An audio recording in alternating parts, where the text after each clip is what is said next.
Merci de votre fidélité au programme de Gangan TV. Un plaisir pour moi de vous retrouver dans cet autre numéro de Café Débat. Vous le savez, l'émission qui donne la parole à ceux qui veulent la prendre en vue d'impacter l'opinion. L'invité du jour, c'est Honorable Ousmane Gawal Diallo. Il est député de l'UFDG et le directeur de communication justement de ce parti. Et puisque nous parlerons de la confusion qui règne dans la commune de Matoto depuis samedi, en ce qui concerne l'installation de l'exécutif communal, il était présent, il était dans la salle, donc témoin oculaire. Après qu'on ait donné la parole hier au camp RPG, du côté de l'UFDG, il va nous dire ce qui s'est passé dans la salle et quelle est la position de l'UFDG vis-à-vis de la décision finale du ministre de l'administration du territoire, Bourema Condé, qui décide de tout annuler et projeter une reprise. Honorable Gawal, bienvenue sur ce plateau. Merci beaucoup. Bien. Alors, première question d'abord, est-ce que vous avez l'impression qu'il a fallu la dernière fois que Sidya Touré fasse une sortie médiatique pour maintenir son soutien au RPG à Matoto pour qu'on programme finalement la journée d'installation des élus et de Matoto et de Je pense que tout le monde a compris que c'est cela qui a été l'élément déclencheur. Le RPG était tout à coup assuré arithmétiquement de remporter cette élection. Et ils n'ont pas pris en compte la dimension humaine et la capacité de l'UFDG à rassurer nos concitoyens. Et donc, oui, c'était l'élément qui a permis au RPG de se rassurer. Et nous espérons que la même assurance va les conduire à organiser les élections à Kankan. Bien. Et donc, samedi, on a été appelé ou amené à constater ce qui s'est passé à Matoto. Je ne vais plus revenir là-dessus. Mais vous étiez dans la salle, vous étiez témoin oculaire de ce qui s'est passé. Aujourd'hui, il y a deux versions, la vôtre et celle du RPG Arc-en-Ciel. Je rappelle par exemple ce que Souleymane Keita disait hier sur ce plateau, conseiller d'Alpha Condé. Il dit détenir une vidéo dans laquelle on constate et on entend clairement le monsieur doubler les chiffres sur un seul bulletin en disant 14-15 et il le dépose. Et c'est ce qui a fait la différence en faveur de Kalemoudou. Qu'est-ce que vous avez vécu dans cette salle le samedi?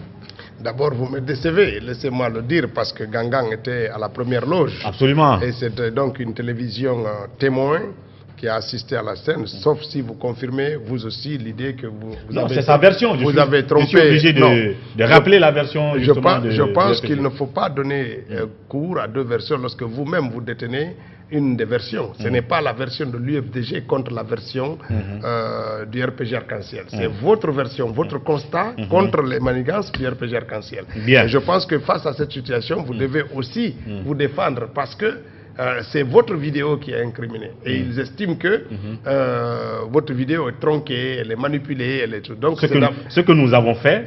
Donc c'est très important de comprendre. C'est très important de toute façon, ils s'entêtent à présenter. Ça, c'est le premier élément. Le deuxième élément, c'est que les responsables qui étaient à l'intérieur, les candidats conseillers qui étaient là, avaient toute la latitude de contester au moment du décompte, de vérifier les bulletins de vote, de regarder les bulletins qui ont servi au vote, de vérifier tout, s'assurer de la véracité. C'est 45 bulletins, c'est pas beaucoup. Donc si on contestait un bulletin ou deux, ou même tous les bulletins, on aurait pu les reprendre. L'élection aurait même pu être reprise si on sentait qu'il y avait beaucoup d'anomalies. Donc tout ça, c'était là. Et par ailleurs, comme ils n'ont pas fait de réaction, ça s'est passé devant vous lorsque les résultats ont été donnés. Et certains d'entre eux ont même félicité Kalemoudou. Et tout le monde convenait que Kalemoudou était le maire. Ensuite, si par la suite, sous la pression de leur parti, sous la pression de leurs militants, ils veulent remettre en cause cette élection, ils doivent attendre la fin du processus d'installation des communes, la désignation du maire et de ses adjoints pour déclencher une autre procédure. Celle-ci doit se dérouler devant le tribunal d'instance. En l'état, on doit permettre la poursuite de l'installation, de la désignation des vice-maires. Et c'est par là seulement qu'on pourra garantir la paix et la quiétude, parce qu'on aura renvoyé un signal que tous les citoyens sont égaux en droit. Et ça, c'est fondamental pour la démocratie. Je rappelle que dans la deuxième partie, justement, de cette émission, nous parlerons en 15 minutes chrono, cette fois-ci, d'une autre facette de l'actualité politique avec Honorable Gawal. Il s'agit de leur projection continue dans les manifestations de rue, malgré justement l'interdiction globale qui est aussi encore maintenue maintenue par le gouvernement. Mais en attendant, restons encore sur la question de Matoto. Cette journée s'est passée dans cette confusion totale. Le processus n'est pas arrivé à son terme. Il a fallu que le monsieur compte 23 voix pour Kalemoudou et puis tout a été perturbé, ainsi de suite. Et aujourd'hui, vous avez le ministre de l'administration du territoire qui décide d'annuler et qui a projeté une reprise. Et là-dessus, je crois que hier vous avez fait une rencontre et vous vous êtes exprimé là-dessus. L'UFDG pense qu'il ne sera plus question de revenir sur la phase, en tout cas, maire, installation du maire. Bon, disons que s'ils estiment qu'ils doivent reprendre cette élection, cela se fera à la fin du processus. Ça, c'est important. Ce que l'UFDG dit et maintient, c'est qu'il n'y aura pas d'interruption du processus en l'état. Il faut déclarer Kalemoudou Yansane comme maire élu. Il faudra élire les 7 conseillers vice-maires qui vont siéger. Et c'est après seulement ça et l'élaboration du procès verbal de l'élection que l'on pourra éventuellement contester cela devant les tribunaux et obtenir l'annulation si ils apportent les éléments de preuve qui doivent concourir à cet effet. Donc à l'état, il n'y a pas vraiment d'alternative à la poursuite de la désignation des vice-maires. Maintenant, quand le ministre lui-même dit qu'il va annuler, qu'est-ce que vous dites du statut du ministre qui demande d'annuler ce processus et les raisons qu'il a avancées, comme quoi il y a eu irruption des gens incontrôlés dans la salle qui ont tout perturbé et donc en conséquence il est amené lui à arrêter le processus, voire à l'annuler. Est-ce que vous pensez que le ministre est en situation de faire cela et que vous deviez vous y soumettre?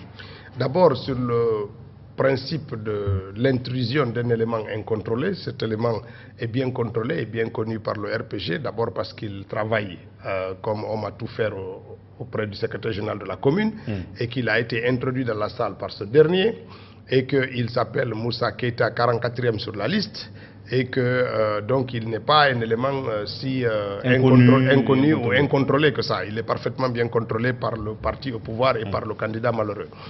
La deuxième chose, c'est que le ministre, comme je l'ai dit tantôt, a perdu là l'opportunité de se taire, l'opportunité de dire que sa parole doit avoir un caractère sacré, un caractère qui est entouré par la loi, encadré par les dispositions qui sont de ses prérogatives.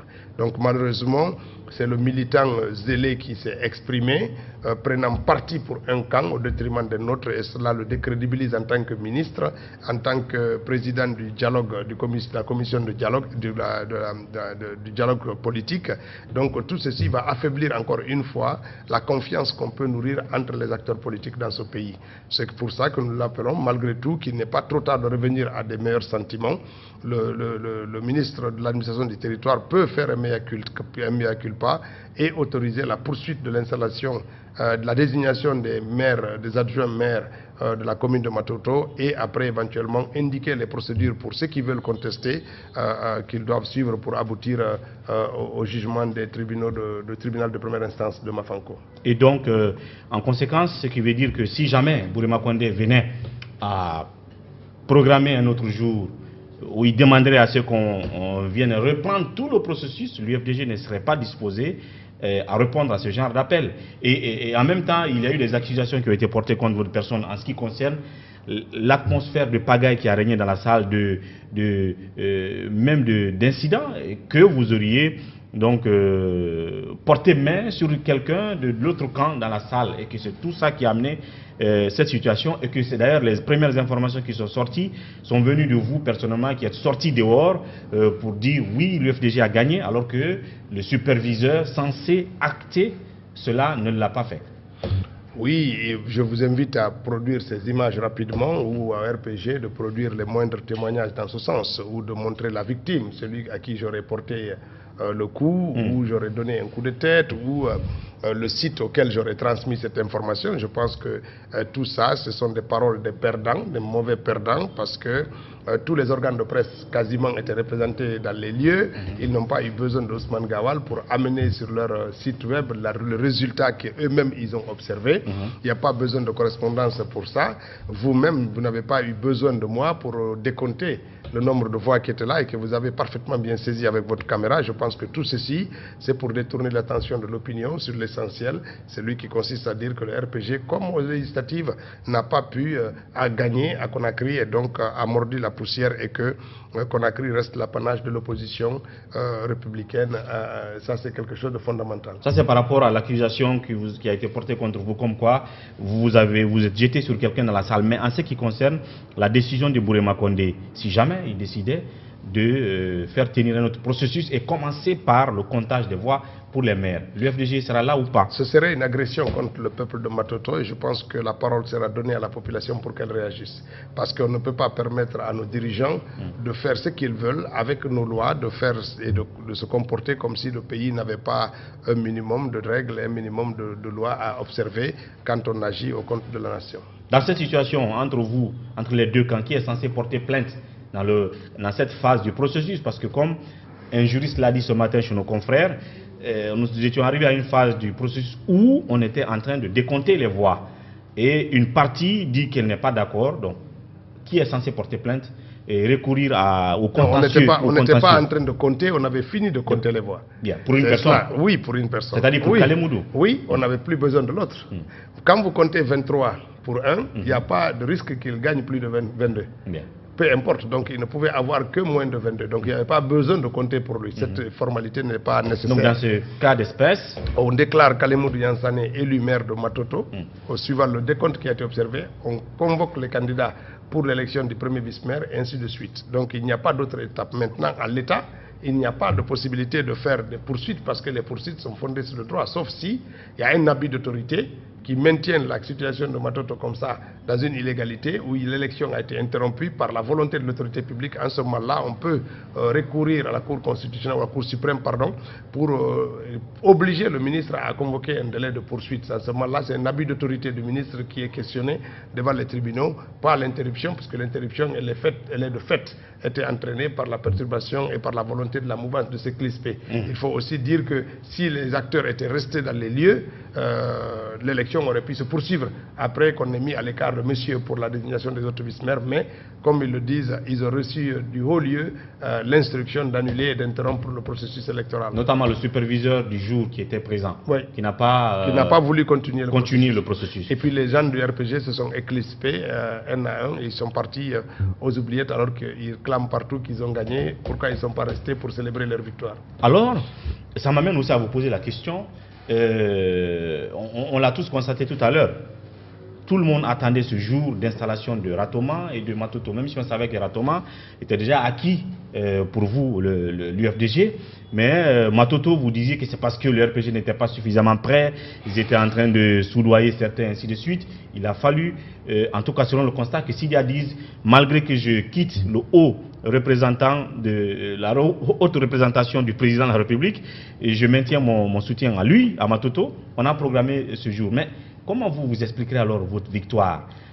Point de vue arithmétique, étant donné que votre adversaire, le RPG, se disait que c'était acquis pour eux, ils ont 14, Sidia leur confirme le soutien des 7, ce qui va faire 21, et puis ils sont sûrs du vote de Domani Doré, et puis du candidat du RDIG. Donc mathématiquement, arithmétiquement, ils pensent être déjà vainqueurs. Et vous avez réussi à faire balancer qui? Parce qu'il y a une seule voix qui a fait la différence entre vous deux. Le secret du vote est évidemment que le vote est secret, évidemment. Donc pour moi, il est question de dire que nous avons tenu le même discours et la constance vis-à-vis de tout ce qui était en situation de faire basculer dans l'un ou l'autre camp cette élection. Nous avions parlé avec eux, avec tous les candidats élus, tous les conseillers élus. Nous avons parlé, y compris avec les gens du RPG, pour vendre notre projet de société, notre volonté de recréer l'harmonie et la bonne collaboration entre eux tous. Parce qu'il ne faut pas oublier que même si on installait Kalemoudou Yansane comme maire de la commune et les vice-maires, il va gouverner avec les 45 conseillers. Absolument. Et Kalemoudou a su quand même rassurer les uns et les autres de sa capacité d'ouverture, de créer et de respecter toutes les opinions qui viendraient. Et une bonne cohabitation, une bonne collaboration entre eux tous. Je pense que c'est ça qui a le plus pesé dans l'affaire. Et puis après l'UFDG, comme vous le savez, à la tête de laquelle il y a Selou Dalein Diallo, il a su quand même rassurer les Guinéens sur la constance et le respect sacré qu'il a de sa propre parole et de ses engagements. Je pense que c'est à côté. De l'autre côté, on ne croit pas aux promesses, on ne croit pas aux engagements que les hommes prennent pour le compte des tiers qu'on ne voit jamais.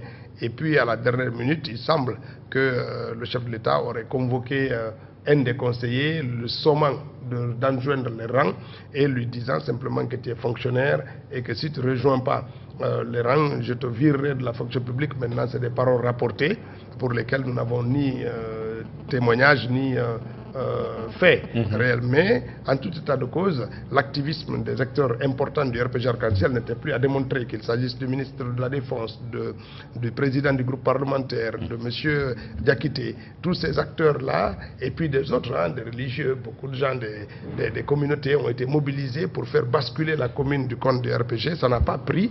Manifestement, les conseillers ont porté plus confiance à Kalemoudou, son discours, sa constance, et puis la simplicité avec laquelle il agit quand il s'agit de parler de la commune de Matoto. Bien. Alors pour terminer justement cette parenthèse de Matoto, puisque jusqu'à présent, le débat continue, pour l'instant on ne sait pas qui va, voilà, où on en est en fait, parce qu'il faut vraiment officialiser tout ça, installer la commune, comme c'est déjà fait pour Ratoma. Et je parlais tout à l'heure de Domani. Depuis samedi, ça va dans tous les sens. Matoto est au cœur des débats, au point que les gens s'en prennent aux uns et aux autres, dans le verbe, dans la communication. Et justement, quand vous réagissiez à la position de Domani qui disait coûte que son candidat a gagné, TOS, et justement aujourd'hui on pense que vous vous êtes immixé même dans sa vie privée et dépassé la limite politique. Quelle réaction vous avez face à cette situation, puisque ce débat fait rage depuis ce matin aussi? Je pense que c'est des sujets périphériques qui n'ont aucune importance. Je lance des phrases en parabole, mais ceux qui sentent que ça leur convient bien, les portent en habit. Et puis après, c'est tout, chacun porte son fardeau. Moi, je ne parle pas particulièrement d'une personne. Ce qui m'intéresse, c'est de dire des phrases, et puis ces phrases, je trouve que ça vous correspond d'ailleurs parfaitement bien, de garder des vies. Vous avez dit que les liaisons secrètes rendent sourds et aveugles. Et donc voilà. Vous avez dit le nom de personne? Non, pas du tout. Je pense que la personne qui pense que ça lui correspond peut s'en habiller et puis ça n'a aucun problème. Je pense que tout ça, ce sont des petites conneries qu'on dit quand on est en politique pour taquiner un peu nos adversaires et tout ça, susciter d'autres types d'écarts, contrôler bien entendu pour éviter toujours d'être dans la crispation politique. Il faut rire un moment parce que ce n'est pas plus rigolo que quand on entend ces personnes soutenir qu'on se serait trompé sur le compte, on ne sait pas dire 14, on a sauté, on a dit 15, ou on a doublé le 14 en 2 tickets, ou même ça s'apparente aussi à ceux qui sont en train de dire qu'ils détiennent des vidéos. Je pense que si vous avez des vidéos, vous devez les diffuser, comme Gangang a fait, comme d'autres télévisions, Star TV 21 a diffusé également sa vidéo. Je pense que nous avons suffisamment de roches de télévision pour nous garantir l'authenticité de ce qui s'est passé là-bas, et qu'aujourd'hui on n'a pas franchement besoin d'élucubration pour justifier ce qui est injustifiable. Bien. Et sans doute on va passer à la deuxième partie de cette émission, en attendant de voir qu'est-ce qui va arriver sur la situation de Matoto, pour conclure, pour finir cette parenthèse de Matoto, et sans doute aller vers Kankan, parce que la zone de Kankan aussi, il est attendu que le maire de cette préfecture, de cette région soit installé. Ce n'est pas encore fait, et vous pensez que vous êtes encore en bonne voie de ce côté pour terrasser le RPG de ce côté. Tout de suite, après la pause thé, on se retrouve là pour parler cette fois-ci d'autres actions de l'opposition, notamment en ce qui concerne les actions de contestation dans la rue. Tout de suite après.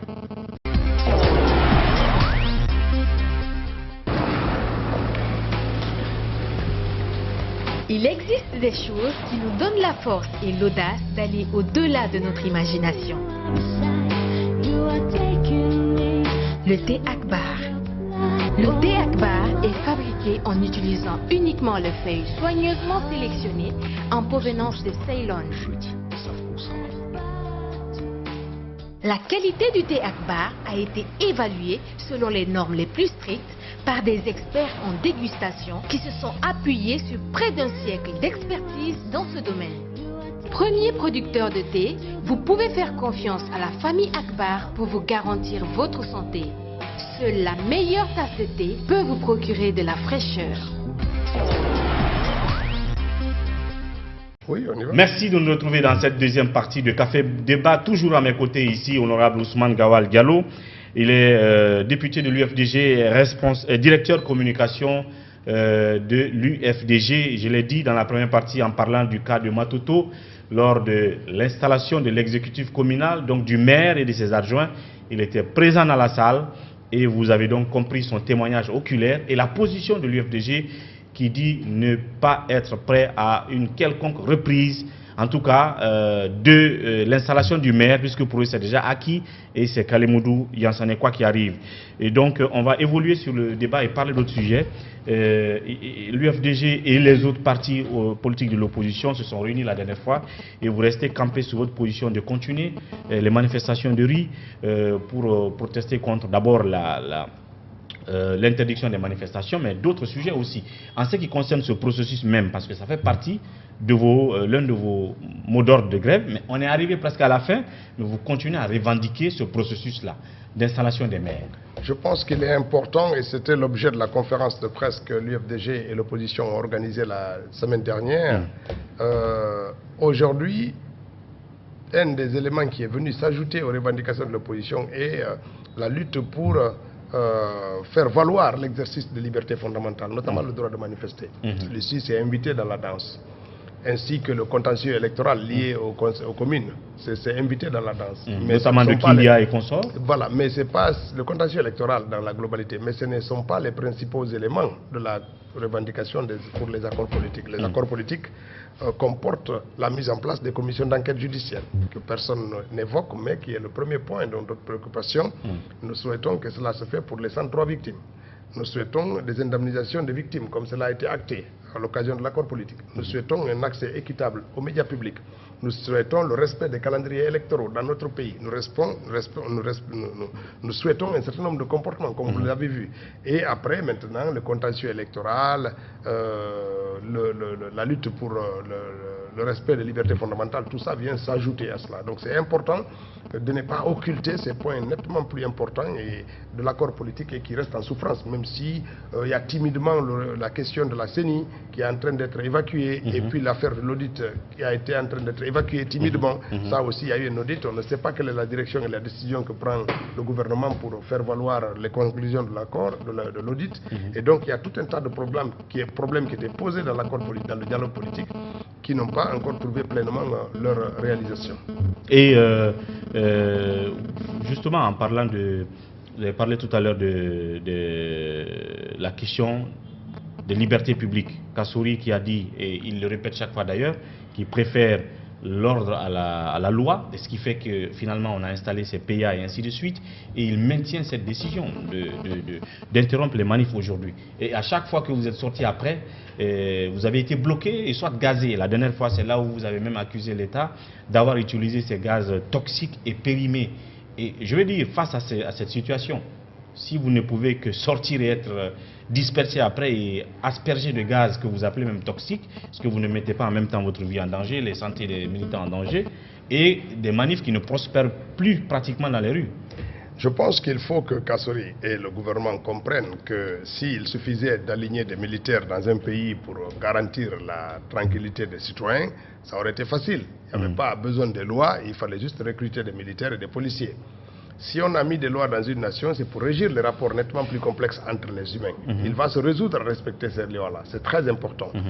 Le jour qu'il va conduire ce pays vers le drame, il le regrettera. Il fera face à un tribunal. C'est important que Kassouri soit conscient. Vous parlez du Premier ministre? Oui, c'est lui qui a dit qu'effectivement, il préfère l'ordre à la loi. S'il y a un drame ici, tôt ou tard, il devra faire face à un tribunal. Les criminels les plus endurcis du type Hissène Habré, qui pensaient à un moment donné qu'ils étaient couverts d'impunité, plus de 30 ans après, ont fini par faire face à leurs responsabilités devant les tribunaux. Les Africains ne sont plus enclins à permettre à n'importe quel dictateur de sévir et de priver les citoyens de leur vie, de leur liberté ou de leur activité garantie par les lois de la République. Mais donc il faut que Kassori le comprenne. Maintenant, les impacts de nos manifestations ne sont pas forcément liés à la grande masse qu'on pouvait mobiliser. S'ils avaient encadré de façon très intelligente les manifestations sur des tronçons bien définis, dans des itinéraires donc bien définis, avec des règles de jeu et des périodicités bien calées, cela aurait pu permettre peut-être d'évaluer la quantité de personnes qu'on peut mobiliser pour faire ces manifestations, mais l'impact économique, l'impact social, l'impact dans les rapports entre les acteurs politiques allait être plus faible. Aujourd'hui, en interdisant partout, l'impact sur l'image du pays est très grave, parce que ça renvoie à une image d'un pays militarisé où l'État n'a pas les moyens de préserver la paix sociale et la quiétude publique que par l'emploi de l'armée. Ça montre que c'est un gouvernement fragile, des services de sécurité faibles et affaiblis. Le deuxième, c'est l'impact économique est très grave parce que ça amène les acteurs économiques à ralentir leurs activités économiques. Au mois de décembre, on ne voit même pas Conakry réexporter vers le Mali comme jadis, la Sierra Leone et le Libéria. Donc, ça a un impact économique lourd, les investissements nouveaux n'arrivent pas, mais ceux qui sont déjà établis vont suffisamment ralentir les activités parce qu'il n'y a pas de dynamisme économique. Donc ça affecte l'économie globalement. Et puis les rapports entre les acteurs politiques vont se déchirer parce qu'on ne fait plus confiance, parce que c'est un rapport plus conflictuel qu'un rapport qui devait être la base de notre relation humaine, qui est fait de dialogue, de compromis, pour faire avancer la cause de la nation. Donc tout ça, ce sont des conséquences nettement plus graves que les interdictions.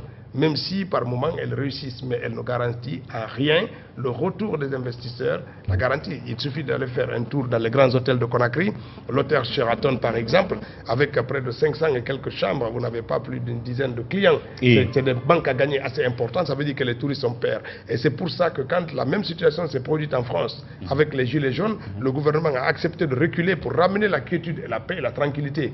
C'est bon pour l'économie, c'est bon pour la paix sociale, c'est bon pour le dialogue, c'est bon pour le respect des lois et des institutions. J'ai entendu même le lendemain de l'attentat qui a eu lieu à Strasbourg. Non, à Strasbourg. J'ai entendu le ministre de la Sécurité dire qu'il n'y aura pas d'interdiction de manifestations parce que celles-ci sont garanties par la Constitution. Même si, dans sa doléance, il a demandé aux manifestants d'être indulgents et d'observer une pause le temps que les enquêtes se déroulent. Et je pense que ce type de discours peut être entendu. Ce type de discours c'est tellement républicain. On ne peut pas interdire ce que la loi autorise en violant les principes de la démocratie et en disant de l'autre côté qu'on prend les libertés et l'exercice de ces libertés-là. Mais pourtant, quand l'autorité aussi essaie de vous faire comprendre certaines situations via des doléances, vous dites que vous ne faites pas confiance. Je veux dire, quand les autorités communales disent, bon, s'il vous plaît, ne manifestez pas aujourd'hui parce que vous dites, non, c'est pas vrai, c'est faux. Non, mais il faut qu'on manifeste. On n'est pas obligé, attendez, on n'est pas obligé d'accepter. Oui, bien sûr. Ils peuvent faire leur doléance, on n'est pas obligé d'accepter. Si on n'accepte pas, c'est pas... Vous pouvez comprendre aussi. Non, même si on comprend, on n'est pas obligé d'accepter. C'est pas parce qu'on refuse d'accepter qu'ils vont puiser de la vigilance publique pour violer la loi. C'est quelque chose qui est très important. Maintenant, quand j'ai vu la maire de Kaloum écrire que oui, il y a des travaux, on ne peut pas manifester parce qu'il y a les travaux de réfections de la route, c'est n'importe quoi. Il suffit de demander aux gens de changer. Donc vous commencez à être déjà déçu de l'indépendance? Non. À l'heure là, c'est les secrétaires généraux qui gouvernent les communes. Mais je dis simplement, quand elle dit ça, c'est n'importe quoi. Parce qu'il suffit de proposer aux manifestants un autre itinéraire. Et puis la question est réglée. Mais lorsque vous dites que vous ne manifestez pas au sud parce qu'au nord il y a des travaux, où est la bonne foi? Alors comment vous gérez l'affaire de gaz toxique? Parce que c'est grave. Si vous soutenez que c'est des gaz périmés qui ont été utilisés. Non, au-delà même de la péremption. La date de péremption, c'est un problème. Si vraiment le produit tel qu'il a été vu est périmé, il se transforme en cyanure. Les conséquences sur la vie humaine sont graves. Mais le cerf qui est utilisé, c'est un gaz d'une puissance 6 à 10 fois plus importante que les bombes lacrymogènes ordinaires. C'est pour ça qu'il provoque des convulsions, il provoque des étourdissements, il provoque des vomissements au niveau des sujets qui sont exposés et qui l'inhalent. On a observé les conséquences là dans la cour de la Selou. On a observé les conséquences là sur les lycéens lorsqu'ils sont sortis manifester à côté de Bonfi. Maintenant, ça c'est déjà un problème, c'est un crime de faire ça. Mais c'est aussi un crime plus odieux que de tirer des bombes lacrymogènes dans la concession d'un citoyen, fût-il le chef de file de l'opposition. Parce que le maintien d'ordre, c'est dans l'espace public, ce n'est pas dans l'espace privé. Donc c'est aussi un crime qui doit être questionné par la justice. l'autre côté, les analyses se font. Ceux qui ont été pris de ces malaises, de ces vomissements, de ces étourdissements et de tout cela sont en train d'être examinés et nous attendrons les conclusions. Les tubes que nous avons vont être examinés par les meilleurs laboratoires pour savoir le degré de toxicité de ces tubes par rapport au maintien d'ordre et à l'usage qui est en train d'être fait dans notre pays. Donc voilà ce qui va se passer dans les prochains jours. Et donc vous allez sans doute les brandir même à l'international pour... Ah bien sûr, il y a déjà des démarches dans ce sens pour que la communauté internationale soit témoin des violations récurrentes des libertés fondamentales dans notre pays. Donc il y a l'examen qui va se faire chimiquement, mais il y a surtout la condamnation de l'agression dans le domicile privé du chef de file, avec lui, sa famille et ses grands-parents. Il y avait des personnes âgées là-bas qui n'avaient rien fait, qui ne manifestaient pas. Les autres étaient rentrés dans leur concession. Pourquoi les avoir pourchassés et mis à lancer de la lacrymogène dans leur concession privée? Il y avait des enfants. C'est quelque chose qui n'est pas humainement acceptable. Et nous attendons les conclusions pour que les démarches puissent se poursuivre dans les bonnes conditions. Il se trouve que lors de la dernière conférence de presse, vous avez dénoncé l'usage de ces gaz périmés et justement projeté de porter plainte. Mais en même temps, vous n'avez pas projeté d'autres manifestations. Est-ce que ça veut dire que vous mettez en veilleuse les manifestations de rue en ce moment? Parce que depuis la dernière fois, vous n'avez fixé aucune autre date. Comme vous le voyez, il y a trop de bousculades dans l'actualité. On ne peut pas. Il y a trop de choses qu'il faut suivre en même temps. Il y a les manifestations. Demain, par exemple, on appelle tout le monde à l'Assemblée générale de l'UFDG pour reprendre une autre forme de protestation dans notre pays pour contester ce qui se passe. Il y avait ces manifestations qui étaient en quelque sorte dans les faits suspendues par cette volonté d'installer cette commune. Ça aussi, ça crée notre problème. Donc, on tout fait comme s'il y avait des gens tapis dans l'ombre du système qui font tout pour exacerber les tensions politiques et conduire ce pays à l'explosion. C'est quelque chose auquel il faut faire extrêmement attention. Donc vous avez un peu arrêté les manifestations? Non, ils ne sont pas arrêtés, sauf qu'il y a eu un bousculement, entre guillemets, parce que... Pour l'instant, il n'y a pas de programme en fait? Il n'y a pas de programme, mais l'opposition va se retrouver dans les meilleurs moments pour dire un peu son opinion par rapport à ça. En 30 secondes, vous allez prononcer sur deux sujets. Un de vos amis politiques qui était très actif à vos côtés ces derniers temps, qui avait migré vers vous, a remigré de là où il était venu. Il s'agit de Al-Hussein Makanera Kake, qui était dans le même hélico la dernière fois qu'Alpha Condé pour aller à Gekedou et ainsi de suite. Je veux dire, est-ce qu'il a créé un vide en vous quittant, malgré que son homo, Papa Koli, est revenu occuper sa place qui est la sienne depuis qu'il a quitté lui aussi la mouvance? Donc je pense que c'est important que les acteurs politiques, quels qu'ils soient, qu'on reconnaisse leur importance, où qu'ils soient. Ce n'est pas ça qui fait débat. Quand vous quittez un groupe, vous réduisez le groupe, parce que votre place reste vide. Maintenant, pour nous, ce qui nous importe dans ce débat, dans ce type de comportement, c'est la constance que les uns et les autres peuvent avoir dans la défense des principes démocratiques et de l'alternance politique à laquelle nous aspirons. Dès l'instant que vous le faites, peu importe le bord politique où vous êtes, si on est dans la même dynamique de combat, la même partage d'idées, pour moi, il n'y a pas de problème. Bien. Et puis l'Assemblée, puisque vous êtes député, il y a eu un balai de ministres devant vous ces derniers temps pour défendre leur budget, mais on a constaté qu'il y a eu sérieusement de coupes cette fois-ci dans les budgets sectoriels, et ce qui traduit la volonté en même temps du gouvernement sur le terrain, puisqu'on dit que le budget est l'expression chiffrée de la volonté politique. Alors, qu'est-ce que vous avez constaté en tant que député face à ces situations? Bon, disons que les ministres défilent chez nous sans beaucoup de conviction. D'abord, vous savez que la plupart des ministres ont les dotes de budget à l'Assemblée qu'ils ne voient jamais. Donc tout est virtuel. Et puis il n'y a aucune contrainte. Il n'y a pas de dialogue et de débat entre nous. Ils arrivent au Parlement, on pose des questions à longueur de journée. Les ministres, on les donne 10 minutes pour répondre. Ils n'ont pas le temps de faire vraiment un vrai dialogue, un vrai débat politique. Et puis voilà, tout ça, ça ressemble à un cirque qui ne sert pas à grand chose. Donc nous sommes aujourd'hui des spectateurs de cette dérive où on est en train de travestir la démocratie, qui est faite de dialogue et de débat. Mais les coupes budgétaires sectorielles on ne voit pas sont expliquées par Kassouri comme la volonté de réduire le train de vie du gouvernement, d'utiliser rationnellement les revenus. Est-ce que vous êtes d'accord avec cette démarche? Bon, vous y croyez? Je pense qu'il faut que les uns et les autres comprennent que quand Kassouri parle de réduction du train de vie de l'État, il n'a qu'à demander à Alpha d'arrêter de voyager. Lui-même, il n'a qu'à arrêter de voyager. Ils n'ont qu'à commencer par réduire le parc automobile des membres du gouvernement. On l'a vu voyager dans la rame la dernière fois, Kassouri, en partant à, je ne sais pas si c'est au Koweït, en tout cas dans le Golfe là-bas. Oui. Et il dit que ça commence par là. Non, Kassouri était voyager en classe. Non, c'est pas vrai. Il était en classe business class, de la RAM que je prends régulièrement, c'est que l'image là, elle est vraie, mais c'est une place de la première classe, de la business class. La RAM va venir ce soir. Allez-y à l'aéroport, rentrez, vous verrez la business class et la photo qui a été publiée. Donc ce qui a été publié par mon ami Baïdi, c'est un mensonge grossier. Ça n'a aucun sens, c'est vrai, c'est pas la vérité. Allez, on aura l'occasion de revenir plus en détail sur cette question de budget à l'Assemblée, de passage des différents ministres avec leur budget, avec beaucoup de coupes constatées cette année, bien entendu. On aura 30 secondes, un appel sans doute aux uns et aux autres qui vous suivent à présent.